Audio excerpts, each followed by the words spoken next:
اعوذ باللہ السمیع العلیم من الشیطان الرجیم بسم اللہ الرحمن الرحیم اتخذوا احبارهم ورهبانهم اربابا من دون اللہ والمسیح ابن مریم وما امروا الا ليعبدوا الہا واحدا لا الہ الا ہو سبحانہ عما یشرکون۔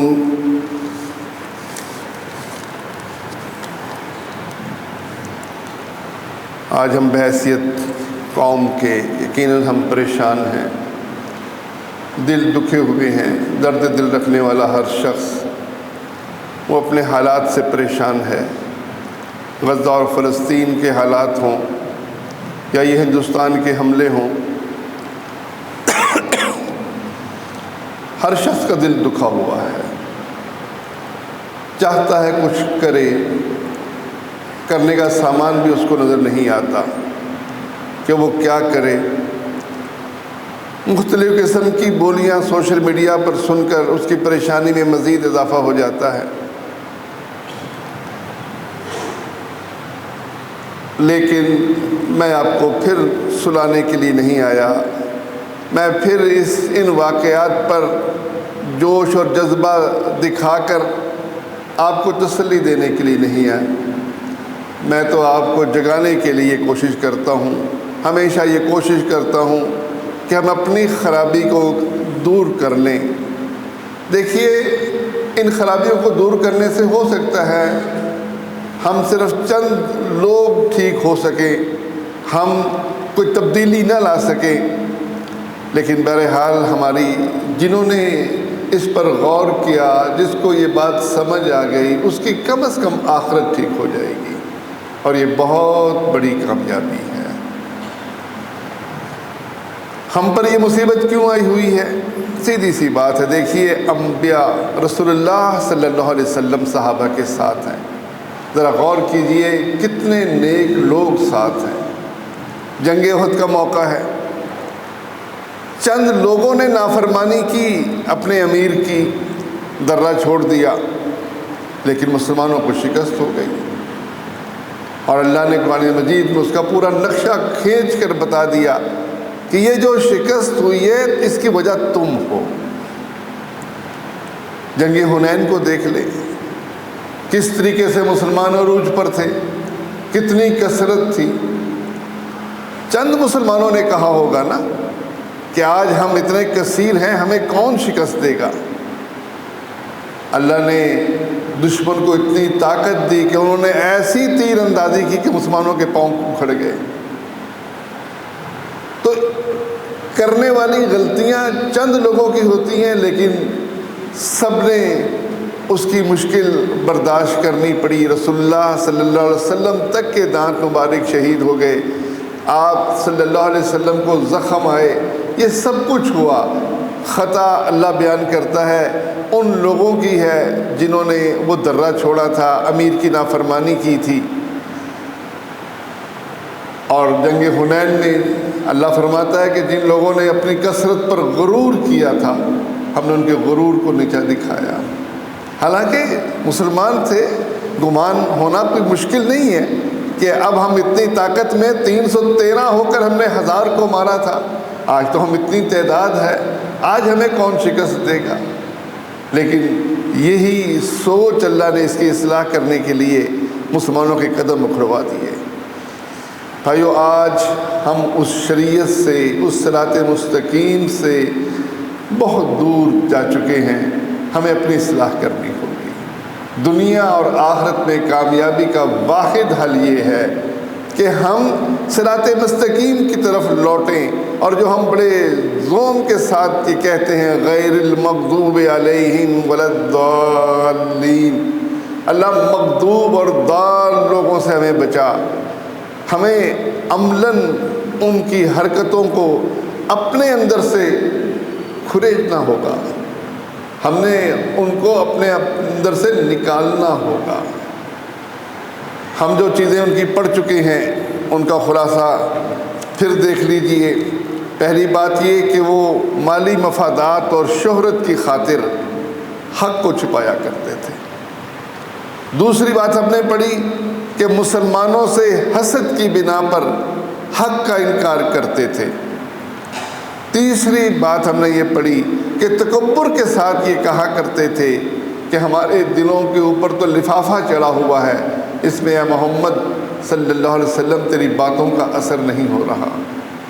اور چوتھی بات ہم نے یہ پڑھی کہ وہ کہا کرتے تھے چند دن جہنم میں رہیں گے پھر ہم جنت میں آ جائیں گے، پھر ہمیں چند دن تو ضرور ہماری حرکتوں کی بنا پر آگ چھوئے گی لیکن آخر کار ہم جنت میں آ جائیں گے۔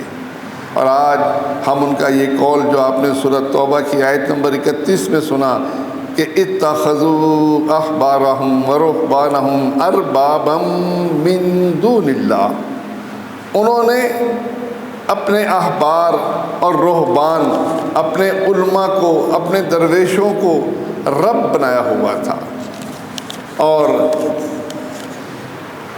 اللہ نے ان کی بندگی کہا کہ یہ ان کی بندگی کرتے تھے۔ علماء اور درویشوں کا ایک مقام ہے۔ علماء کرام وہ رسول اللہ صلی اللہ علیہ وسلم کے علم کی وراثت کے محافظ ہیں۔ رسول اللہ صلی اللہ علیہ وسلم نے اپنی وراثت میں درہم و دینار نہیں چھوڑے، بلکہ آپ نے فرمایا کہ میں نے درہم و دینار نہیں چھوڑے، علم چھوڑا ہے۔ علم، جو شخص اس علم کو حاصل کرے گا اس نے اس وراثت میں سے حصہ پا لیا۔ ترمذی کی روایت ہے۔ اب یہاں علم سے کیا مراد ہے؟ کہ فزکس، کیمسٹری، بیالوجی، کمپیوٹر، یہ علم مراد نہیں ہے۔ رسول اللہ صلی اللہ علیہ وسلم نے یہ علم نہیں چھوڑے۔ رسول اللہ صلی اللہ علیہ وسلم نے جو علم چھوڑا وہ یہ کہ انسان کو اللہ نے بھیجا کیوں ہے، مقصد تخلیق کیا ہے، اللہ اسے چاہتا کیا ہے، وہ اللہ کے احکامات رسول اللہ صلی اللہ علیہ وسلم نے بیان کیے۔ ہم اس علم سے دور ہو گئے۔ ہم نے، بلکہ یہود و نصارہ نے، کیونکہ ہم ان سے بچنا چاہتے ہیں، ان کے راستوں سے بچنا چاہتے ہیں، انہوں نے اپنے علماء کو، اپنے مشائخ کو رب بنا رکھا تھا، ان کی بندگی کرتے تھے۔ کس معنوں میں؟ ان کی نماز نہیں پڑھتے تھے، ان کے نام کی قربانی نہیں کرتے تھے، ان کے لیے کوئی وظیفہ ان کے نام کا نہیں جپتے تھے کہ اللہ اکبر کہنے کی بجائے اپنے پیر کا نام جپتے ہوں۔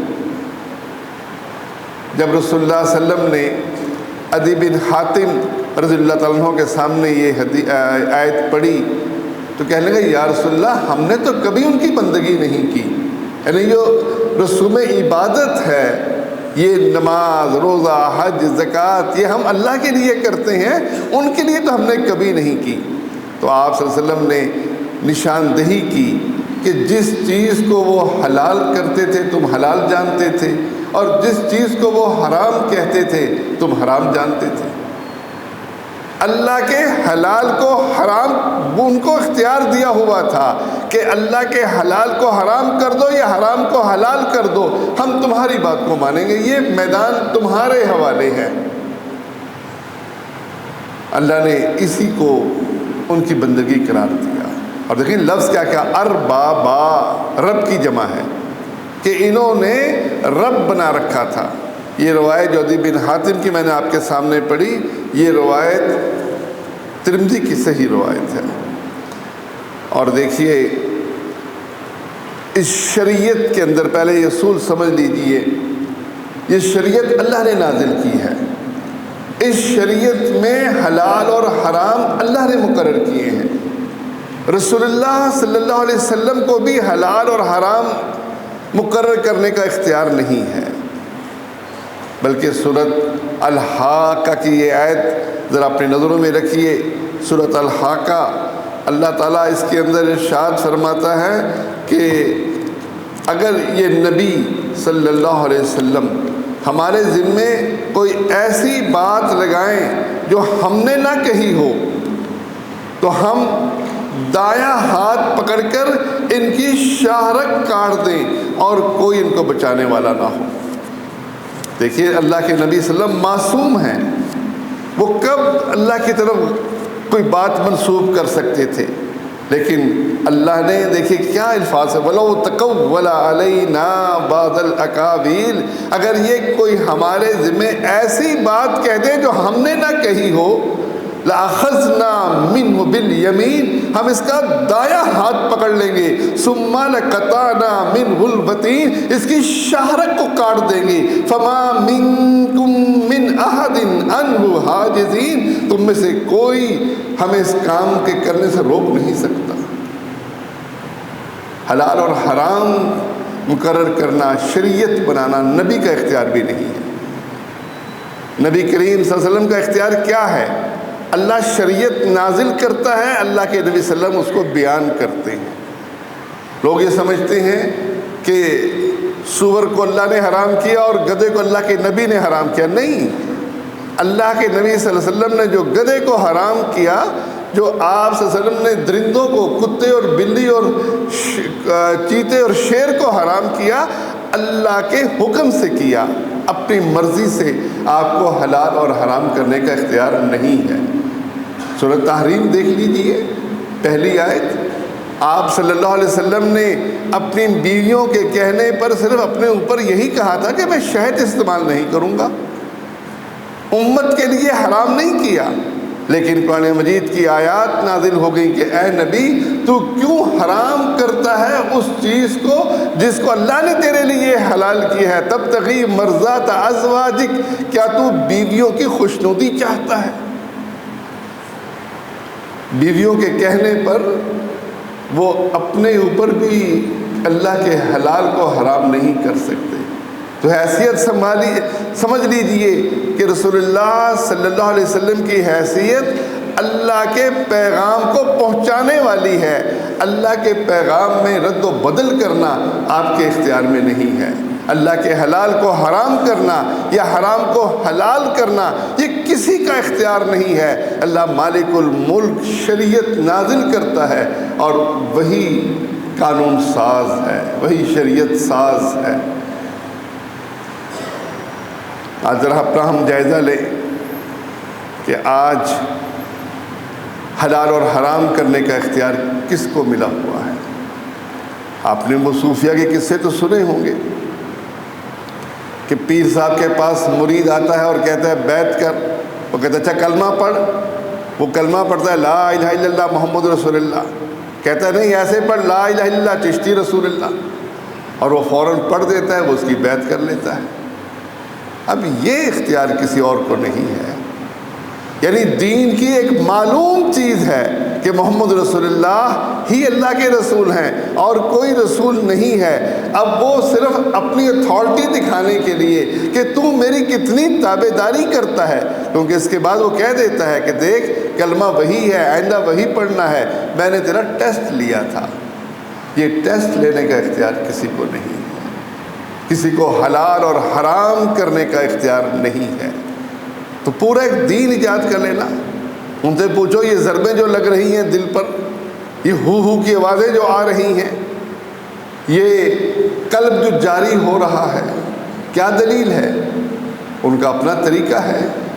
وہ رسول اللہ صلی اللہ علیہ وسلم سے آپ کو کوئی دلیل نہیں دے سکتے کہ آپ صلی اللہ علیہ وسلم نے صحابہ کی یہ تربیت کی ہو، ان کا دل جاری کیا ہو، ایسا نہیں ہے۔ شریعت ان کے نظر میں اور چیز ہے، طریقت اور چیز ہے، وہ طریقت کو اہمیت دیتے ہیں، اپنے بزرگوں کے ان اجتہادات کو جنہیں وہ اجتہادات جانتے ہیں، یہ ان کے لیے دین ہے، شریعت میں اس کی اجازت نہیں ہے۔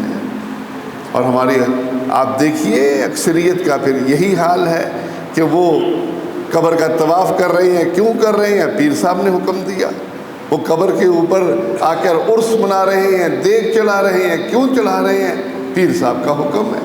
یعنی وہ شریعت سے الگ سمجھتے ہیں اپنے راستے کو، طریقت کے راستے کو شریعت پر مقدم جانتے ہیں، اور جب مقدم جانتے ہیں تو پھر یہ آیت کن کے لیے ہے کہ انہوں نے اپنے علماء اور مشائخ کو رب بنا رکھا ہے۔ اس لیے بھائیوں، ہمیں حساس ہونا چاہیے اس مسئلے میں. ہمیں شریعت کو سب سے اونچا کرنا چاہیے. شریعت کا حکم آ جائے پھر کسی پنچایت کو، کسی اسمبلی کو یہ حق حاصل نہیں کہ اس میں ترمیم کر لے، تسلیم کرے کہ سود یہ تو حرام ہے لیکن ہماری مجبوری ہے، ہم تو یہ لیں گے، اس کے بغیر کام نہیں چلتا. یہ یقیناً اللہ کی بغاوت ہے. ہمارے علماء کرام تو دیکھیے کتنے محتاط تھے اس کے بارے میں کہ کسی شخص کو وہ یہ سمجھے کہ وہ شخص ان کے لیے کوئی شریعت بنائے، کوئی راستہ مقرر کرے، وہ اس بات کے سخت خلاف تھے. بلکہ اللہ کے نبی صلی اللہ علیہ وسلم کا حکم آنے کے بعد وہ سمجھتے تھے کہ بس یہی حکم فائنل ہے. ایک صحابی صہبہ بن عثمان رضی اللہ تعالیٰ عنہ، یہ خانہ کعبہ کے کلید بردار تھے، چابی ان کے پاس تھی. سیدنا عمر فاروق ان کے پاس آئے اور کہنے لگے میرا دل چاہتا ہے کہ میں اس خانہ کعبہ کا سارا سونا، سارا چاندی مسلمانوں میں تقسیم کر دوں. اب سونا اور چاندی ظاہر ہے مسلمانوں کی ضرورت تھی، غربت کے حالات تھے. انہوں نے اپنے دور حکومت میں یہ چاہا کہ کسی طریقے سے میں یہ ایسا کر دوں. اب وہ صحابی رسول ہیں، کہتے ہیں آپ نہیں کر سکتے. عمر فاروق کہنے لگے میں کیوں نہیں کر سکتا؟ وہ کہنے لگے آپ سے پہلے نبی کریم صلی اللہ علیہ وسلم نے اور ابوبکر نے یہ کام نہیں کیا. ظاہر جو غربت صحابہ نے ابوبکر کے دور میں دیکھی یا رسول اللہ صلی اللہ علیہ وسلم کے دور میں دیکھی وہ تو بہت زیادہ تھی. خندق کی جنگ میں پیٹ پر پتھر بنے ہوئے ہیں اور بھوکے ہیں اور مقابلہ چل رہا ہے. جب انہوں نے یہ کام نہیں کیا تو آپ یہ کام نہیں کر سکتے. عمر فاروق رضی اللہ تعالیٰ عنہ فوراً کہنے لگے یقیناً وہ ایسے ہیں کہ ان کی پیروی کی جانی چاہیے، اور فوراً اپنی بات سے رک گئے. یہ روایت جو ہے صحیح بخاری کی روایت ہے. مسائل کے اندر بھی جو مقام ہمارے سلف نے اللہ کے نبی صلی اللہ علیہ وسلم کو دیا، اتھارٹی انہیں کو دی، کیونکہ قرآن کا حکم تھا فَإِن تَنَازَعْتُمْ فِي شَيْءٍ فَرُدُّوهُ إِلَى اللَّهِ وَالرَّسُولِ.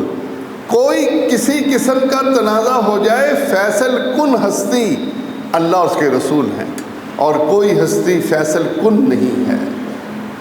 یہ ایمان ہمیں اپنا مضبوط کرنا ہے، لوگوں کو یہ درس دینا ہے کہ دیکھو شریعت کیا ہے.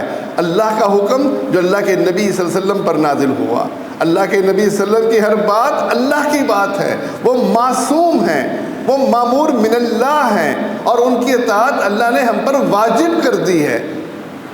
ایک گروہ تو بالکل اس کے مقابلے میں اپنے 12 امام کو سمجھتا ہے کہ وہ بھی معصوم ہیں، ان کی اندر ممکن نہیں کہ وہ اللہ کے خلاف کوئی کام کہہ سکیں، بلکہ بعض تو ان میں سے کہتے ہیں ان پر وحی بھی آتی ہے، اور پھر سمجھتے ہیں کہ یہ مامور من اللہ ہیں، اللہ نے منتخب کیا ہے، اللہ نے اماموں کو مقرر کیا ہے. سیدنا علی کو، حسن کو، حسین رضی اللہ عنہم، ان کو اللہ نے مقرر کیا ہے، یہ 12 امام مامور من اللہ ہیں.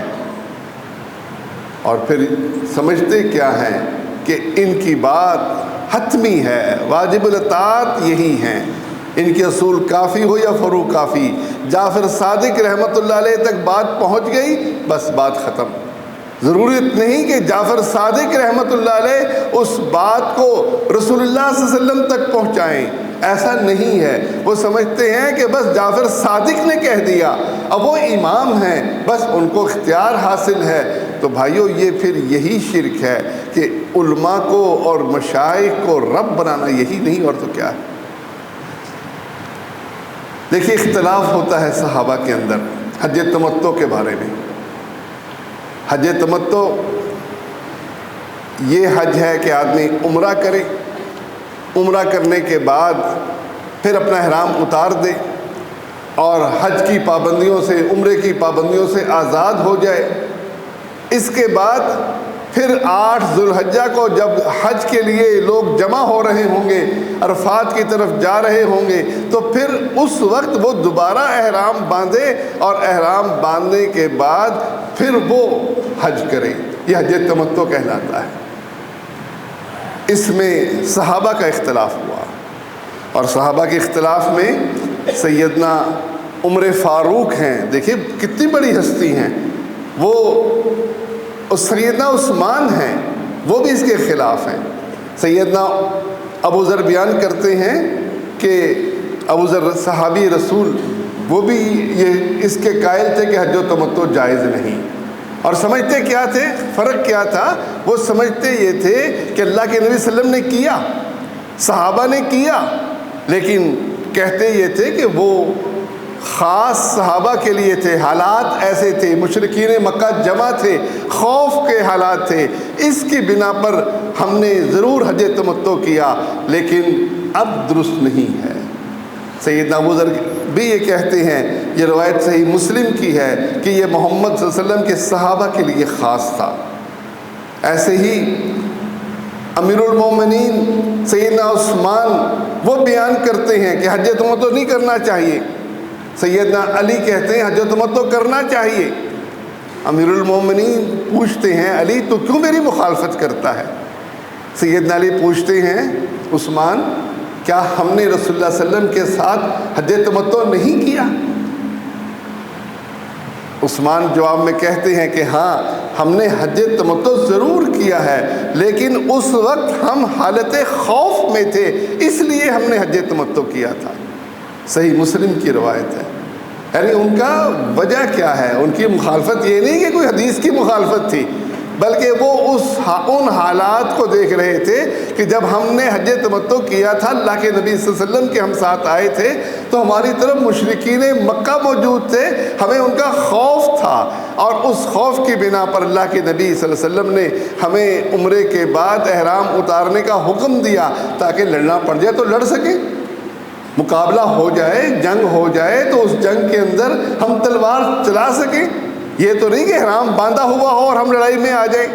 تو وہ اس کو خاص سمجھتے تھے صحابہ کے لیے۔ عمر فاروق رضی اللہ تعالیٰ عنہ کا بھی موقف یہی تھا کہ حج تمتع درست نہیں ہے، اور وہ کہتے یہ تھے کہ مجھے معلوم ہے کہ اللہ کے نبی صلی اللہ علیہ وسلم نے کیا، صحابہ نے کیا، مگر مجھے یہ پتہ، میں پسند نہیں کرتا کہ حج کی عبادت ہو، حج کی عبادت کے اندر تم لوگوں کے ساتھ تمہاری بیویاں ہوں، اور تم 8 ذوالحجہ تک اپنی بیویوں سے لطف اندوز ہو، اور پھر اس کے بعد تم جب 8 ذوالحجہ کی صبح تم حج کے لیے چلو تو غسل جنابت کی وجہ سے تمہارے سروں سے پانی ٹپک رہا ہو۔ صحیح مسلم کی روایت ہے۔ یعنی ان کی وجہ جو ہے، وہ کہتے ہیں حج پر آئے ہو، حج پر احرام کی حالت میں رہو، بیویوں سے دور رہو، احرام کی پابندیوں کو قبول کرو، تو تم بیویوں کو ساتھ لے کر آئے ہو، تو مجھے یہ پسند نہیں کہ تم اس عرصے میں بیویوں کے پاس جاؤ۔ یہ روایت بھی صحیح مسلم کی ہے، لیکن دیکھیے صحابہ انہوں نے یہ بات قبول نہیں کی۔ سیدنا معاویہ بھی اس بات کے حامی تھے۔ سیدنا معاویہ کہتے ہیں سعد بن مالک سے، تم حج تمتع کو نیکی سمجھتے ہو، جبکہ عمر فاروق تو اس سے منع کرتے تھے، کیا تم عمر فاروق سے بہتر ہو؟ یہ کیسے مقابلہ کیا سیدنا معاویہ نے کہ جو بات تم کہہ رہے ہو اس کے خلاف تو عمر فاروق تھے، اور عمر فاروق رضی اللہ تعالیٰ عنہ وہ تم سے بہتر تھے۔ صحابی رسول فوراً سعد بن مالک کہتے ہیں کہ عمر مجھ سے بہتر ہے، لیکن حج تمتع تو اللہ کے نبی صلی اللہ علیہ وسلم نے کیا ہے جو سیدنا عمر سے بہتر ہیں۔ دارمی کی روایت ہے۔ یعنی انہوں نے بات کو پھر پلٹایا کہ دیکھو کرنے والا کون ہے، میں کس کی وجہ سے حج تمتع کو افضل جان رہا ہوں۔ میں اس لیے نہیں کہ عمر نے کہا ہے، بلکہ میں عمر سے بہتر محمد رسول اللہ صلی اللہ علیہ وسلم کو دیکھ رہا ہوں کہ انہوں نے حج تمتع کیا، تو میں تو حج تمتع کا اس لیے حامی ہوں۔ عبداللہ بن عمر سیدنا عمر کے بیٹے ہیں، سیدنا عمر کے بیٹے ہیں اور اعلان کرتے ہیں کہ میں حج تمتع کی نیت سے حج کرنے لگا ہوں۔ کسی نے کہہ دیا کہ تمہارے ابا جی تو منع کرتے ہیں۔ دیکھیے کیا خوبصورت بات کی ہمارے ایمان کے لیے کہ کچھ بعید نہیں کہ تم پر آسمان سے پتھر برسے، میں کہتا ہوں کہ اللہ کے رسول صلی اللہ علیہ وسلم نے یوں کیا اور تم کہتے ہو کہ فلاں اور فلاں یوں کرتے ہیں۔ مسند احمد کی روایت ہے۔ اس لیے بھائیو اپنے ایمان کو مضبوط کیجئے، بات سمجھ میں آ جائے۔ دیکھیے سمجھ میں نہ آئے کوئی فرق نہیں، سیدنا عثمان کو سمجھ نہیں آیا، سیدنا عمر فاروق کو سمجھ نہیں آیا، ان کا اختلاف ہوا اور انہوں نے اس کو خاص سمجھا کہ وہ خاص تھا صحابہ کے لیے، وہ حالت خوف کی بنا پر خاص تھا۔ یا سیدنا عمر نے پسند نہیں کیا کہ حج کے دنوں میں عورتوں کے قریب جایا جائے، لیکن جس کو مسئلہ سمجھ میں آ جائے، جو بات سمجھ لے کہ بات ایسے ہے صحیح حدیث کے اندر، پھر کسی کی وجہ سے آدمی کہے کہ میں قبول نہیں کرتا، شریعت میں اس کی گنجائش نہیں۔ اس کی گنجائش موجود ہے کہ آپ کو بات سمجھ میں نہیں آئی، سیدنا عثمان کو نہیں آئی، سیدنا عمر فاروق کو نہیں آئی، سیدنا معاویہ کو نہیں آئی جو ہم سے بہت بہتر تھے۔ ایسے ہم کسی مسئلے میں دو رائے ہو سکتی ہے علماء کی، اور دو رائے ہونے کی بنا پر وہ گناہ گار نہیں ہیں۔ ان کی رائے کو دیکھ کر کوئی شخص اگر ان کے پیچھے چلتا ہے تو وہ بھی گناہ گار نہیں ہے، کیونکہ اس کو سمجھ ایسے آئی ہے۔ لیکن بندے کو سمجھ یہ آئے کہ نہیں یہ صحیح حدیث تو ایسے کہتی ہے اور میرا پیر ایسے کہتا ہے، میرا مولوی ایسے کہتا ہے، میں اپنے مولوی کی بات کو مانوں گا، تو شریعت میں اس کی گنجائش نہیں ہے۔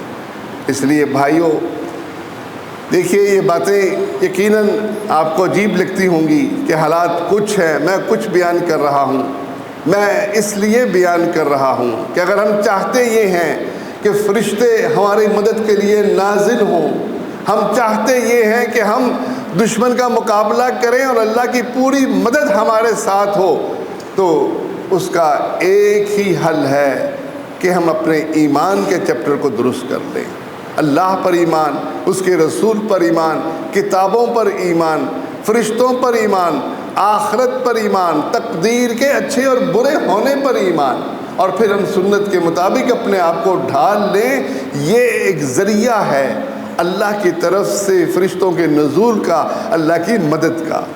ورنہ میں نے آپ کو بتایا کہ جنگ احد میں کتنے نیک لوگ تھے، کتنے بزرگ صحابہ موجود تھے، اور صرف چند لوگوں نے اللہ کے نبی صلی اللہ علیہ وسلم کے حکم کے مطابق اس امیر کی اطاعت نہیں کی۔ اللہ کے نبی صلی اللہ علیہ وسلم کا اس وقت حکم نہیں تھا، پہلے آپ نے حکم دیا کہ تم نے یہ جگہ نہیں چھوڑنی، لیکن انہوں نے جگہ چھوڑتے ہوئے اپنے امیر کی نافرمانی بھی کی، اللہ کے نبی صلی اللہ علیہ وسلم کے حکم کو بھی بھولے۔ تو کیا ہوا؟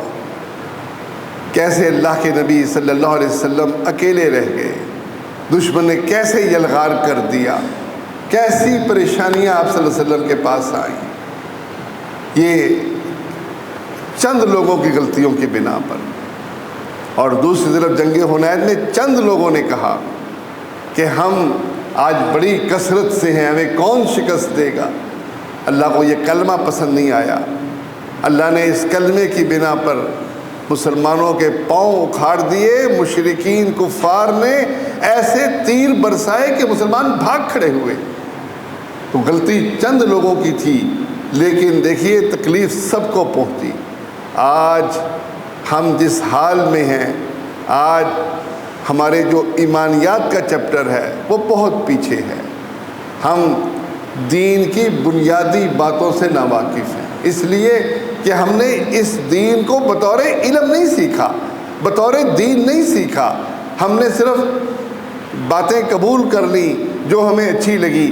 لیکن اگر ہم چاہتے یہ ہیں کہ اللہ کی طرف سے ہمارے پر فضل ہو، اللہ ہمارا ساتھ دے، اللہ دشمنوں کے ہتھیاروں کے روکنے کے لیے فرشتے نازل کرے، تو پھر اس کا ایک ہی حل ہے کہ ہم اپنے ایمان کو مضبوط کریں، کیونکہ اللہ نے اپنے قرآن میں کہا ہے کہ تم ہی غالب رہو گے ان کنتم مومنین، اگر تم مومن ہوگے۔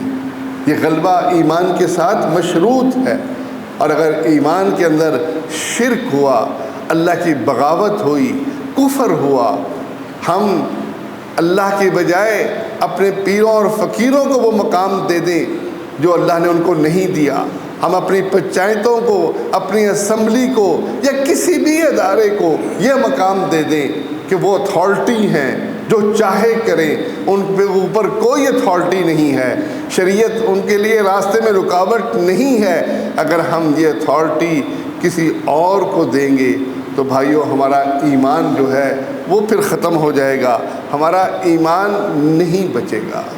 اور دیکھیے دنیا کے نقصان تو سب کے ساتھ جو ہوں گے وہ ہوں گے، اصل نقصان مرنے کے بعد ہوگا۔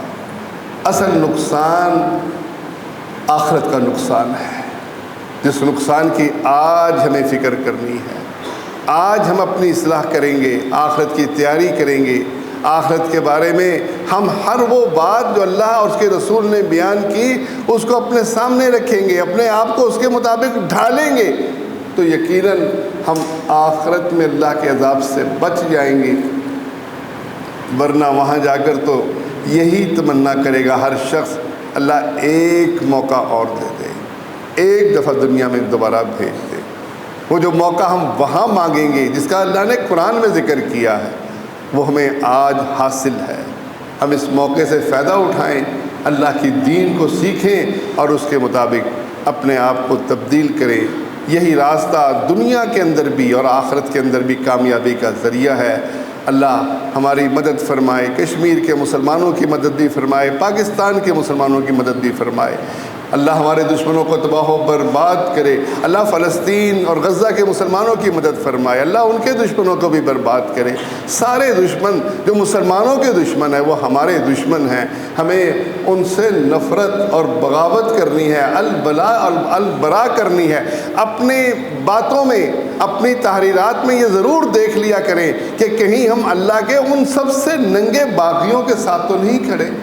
آج فیس بک کے اندر یہ بھی بڑی مصیبت ہے، سوشل میڈیا کے اندر جس کے ذہن میں جو بات آتی ہے وہ کہہ دیتا ہے، لیکن یہ سوچ لیجئے کہ کل ان باتوں کا ہم نے جواب دینا ہے۔ کوئی ایسی بات نہ زبان سے نکلے، ہماری قلم سے ایسی بات نہ نکلے کہ ہم وہ اصل کافر کے ساتھ کھڑے ہوں اور مسلمانوں کی خطائیں نکالتے ہوئے ہم یہ ظاہر کر رہے ہوں کہ یہ بھی کفار ہے اور وہ بھی کفار ہے۔ ایسا نہیں ہے، وہ اصل کافر ہیں، چاہے اسرائیل ہو چاہے ہندو ہو، یہ اصل کافر ہیں۔ ہم نے ان کے ساتھ اپنی محبت کا ذرا سا بھی شائبہ نہیں دینا، ہم نے ایمان والوں کے ساتھ کھڑا ہونا ہے۔ ہاں، ایمان والوں کی اصلاح کے لیے ہم جو کر سکتے ہیں ہمیں کرنا چاہیے تاکہ اللہ کی طرف سے فرشتوں کا نزول ہو، اس کی مدد آئے۔ اللہ مجھے اور آپ کو عمل کی توفیق دے، آمین۔